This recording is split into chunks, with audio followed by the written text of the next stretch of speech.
Ada satu hadis masa yang paling hampir antara seorang hamba dengan Allah dalam masa sujud, perbanyaklah doa. Jadi macam mana cara kita berdoa ketika sujud, kita sebagai makmum atau solat sendiri? Memang betul kata Nabi SAW, aqrabu ma yakunul abdu min rabbih wa huwa sajid fa'akthirud du'a. Masa yang paling hampir antara seorang hamba dengan Allah Subhanahu wa taala ketika sujud, maka perbanyaklah doa ketika itu. Yes. Macam mana kalau seandainya solat berjemaah, kita tak akan mampu untuk berdoa panjang. Kita boleh berdoa dengan doa yang ringkas, yang include semuanya, all in. Rabbana atina fid dunya hasanah wa fil akhirati hasanah wa qina adzabannar. Itu yang include. Tapi kalau kita nak detailkan satu-satu, tak boleh. Kerana kita kena ikut imam. Innama ju'ilal imam liyu'tamma bih fala takhtalifu alaih. Imam itu dilantik untuk kita ikut, jangan kamu menyelisihinya.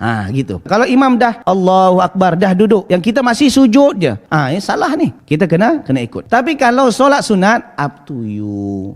Doa sepanjang-panjang tak ada masalah, tapi doa kena guna bahasa Arab. Kalau tak hafal, terpaksa dalam hati. Sebab dalam solat mula daripada takbiratul ihram sampai salam kena bahasa Arab. Tak boleh guna bahasa selain bahasa Arab. Dan kemudian juga ketika doa dalam sujud, jangan pula sampai terlupa rakaat solat. Ini banyak ni ketika sujud. Ini dah sujud ke satu, yang kedua. Sebab terlampau lama sangat sujud.